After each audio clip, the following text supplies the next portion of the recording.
Students, welcome to my YouTube channel.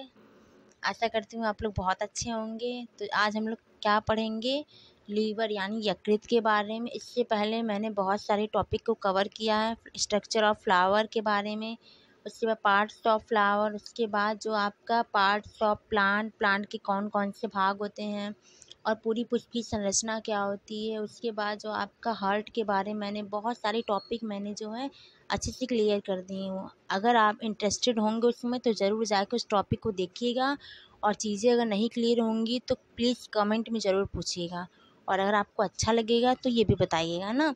तो हम ज़्यादा समय ना लेते हुए अपने टॉपिक को स्टार्ट करते हैं। हमारा टॉपिक आज का क्या है, लीवर। लीवर मतलब क्या होता है, हिंदी में यकृत कहते हैं ना। लीवर मीन्स क्या होता है, यकृत। लीवर देखिए, अगर लीवर की बात किया जाए हम लोग, तो लीवर किन कोशिकाओं से मिलकर बना होता है, हिपैटिक सेल्स यानी हिपैटिक की कोशिकाओं से मिलकर कौन बना होता है, आपका लीवर। और आप जानते हैं कि हमारी जो बॉडी है वो बहुत सारी बिलियंस कोशिकाओं से मिलकर बनी है ना। बिलियंस कोशिकाओं से मिलकर क्या हुई, बनी हुई है। तभी जब कोई इंसान मर्डर किसी का करता है तो कोशिका के द्वारा यानी फिंगर प्रिंटिंग के द्वारा ही उसे पहचान लिया जा सकता है ना। लेकिन फिंगर प्रिंटिंग में भी क्या कोशिका दिखाई देती है, जिसकी वजह से पता चल जाता है कि हाँ किसने मर्डर किया। क्योंकि आजकल आप जानते हैं कि क्या सारी चीज़ें अटैच हो गई हैं, आधार कार्ड के थ्रू आपका फिंगर प्रिंटिंग अटैच हुआ सब कुछ। तो आजकल में पकड़ना मुश्किल नहीं है मर्डर को, लेकिन कभी कभी ऐसा होता है ना कि चूक जाता है। तो देखिए हम लीवर के बारे में पढ़ रहे थे। लीवर मतलब क्या होता है, यकृत। तो लीवर किस कोशिकाओं से मिलकर बना होता है, लीवर जो होता है आपका हिपैटिक सेल्स यानी हिपैटिक कोशिकाओं से मिलकर बना होता है।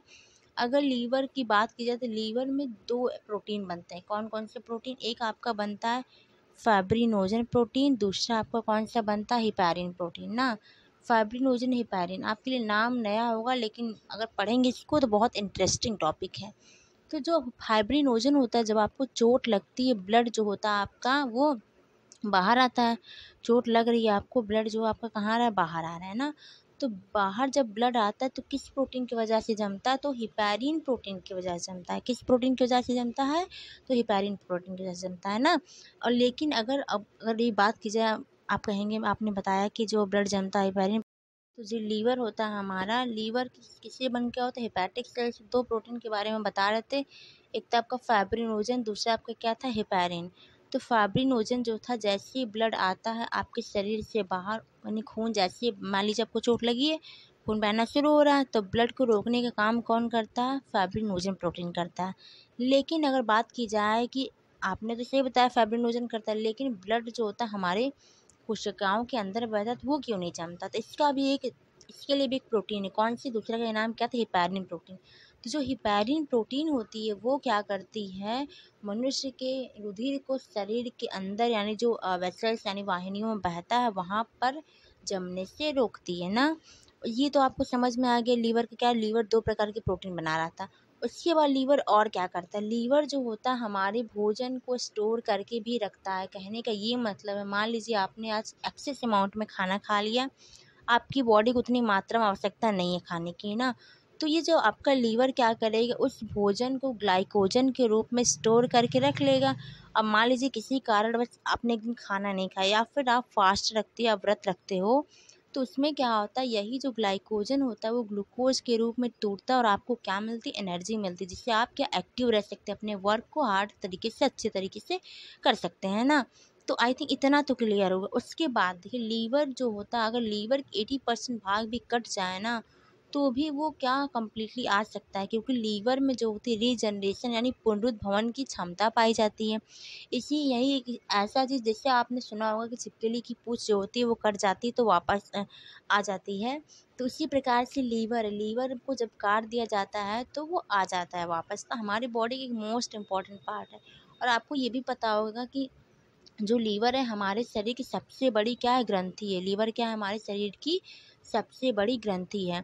और अगर दूसरी बात की जाए कौन सी सबसे बड़ी ग्रंथि हमारे शरीर की, तो आप बताएंगे क्या, पैंक्रियाज है ना। पैंक्रियाज मतलब अग्न्याशय होता है, ठीक है। उसके बाद देखिए, लीवर का बहुत सारे फंक्शन, देखिए एक दो मैंने कार्ड तो बहुत अच्छे से बता दिए, अगर आप समझ जाएंगे इसको तो बहुत ही अच्छी बात है ना। फाइब्रिनोजन के बारे में मैंने बताया, हिपैरिन के बारे में मैंने बताया आपको। लीवर के अगर पार्ट को कट कर दिया जाए तो उसमें रीजनरेशन यानी पुनरुत्पादन की क्षमता पाई जाती है, वो आ सकती है। प्लस मैंने ये बताया आपको कोई लीवर ही आपका क्या करता है, आपकी एक्सेस अमाउंट में भोजन को स्टोर करके रखा रहता है, ताकि आप मान लीजिए एक टाइम खाना आपने नहीं खाया है तो आपको फिर भी ऐसा नहीं लगता है कि आपको बहुत वीकनेस फील होता है, ठीक आप रहते हो ना। तो ये सारे काम आपके कौन करता है, आपका लीवर ही करता है ना। उसके बाद देखिए लीवर बहुत ही बेहतरीन वर्क निभाता है, तो आई थिंक मुझे ऐसा लगता है लीवर की तो जो टॉपिक वो क्लियर हुई। कैसे कैसे देखिए होता है, यहाँ देखिए गॉल ब्लैडर दिखाई दे, गॉल ब्लैडर मतलब क्या होता है, पित्ताशय। जो पित्ताशय होता है ये पित्त रस को स्टोर करता है, और पित्त रस क्या करता है, फैट यानी वसा को तोड़ता है अच्छे से। कभी कभी आपने सुना होगा कि किसी इंसान का पित्ताशय कट करके निकाल दिया जाता है। जब उस इंसान का पित्ताशय कट करके निकाल दिया तो फिर डॉक्टर क्या बोलते हैं, आप जल्दी फैटी चीज़ मत खाएगा, क्योंकि अगर देखिए ऑलरेडी गॉल ब्लैडर तो है नहीं, पित्तरस को कौन मेंटेन करेगा, और पित्तरस रहेगा नहीं तो आपका फैट का यानी वसा का पाचन तो होगा नहीं। और वसा या फैट क्या होता है, जो आप ऑयली चीज़ खाते हो, जैसे पापड़ वगैरह, बर्गर, पिज़्ज़ा, चाउमीन, ये सब आप खाते हो तो इसमें फैट ही होते हैं ना। तो इसीलिए डॉक्टर इनको क्या करते हैं, बोलते हैं अवॉइड करिए इन सारी चीज़ों को। हिपैटिक डक्ट होती है देखिए, इसमें सिस्टिक डक्ट है यहाँ पर, और इस पैंक्रियाज जो इसी का थोड़ा सा नीचे अटैचमेंट होता है ना। तो ये रहा आपका पूरा लीवर का पार्ट रहा, और मुझे ऐसा लग रहा है आपको टॉपिक क्लियर होंगी आई थिंक। तो thank you so much, and again welcome to my YouTube channel. Thank you so much.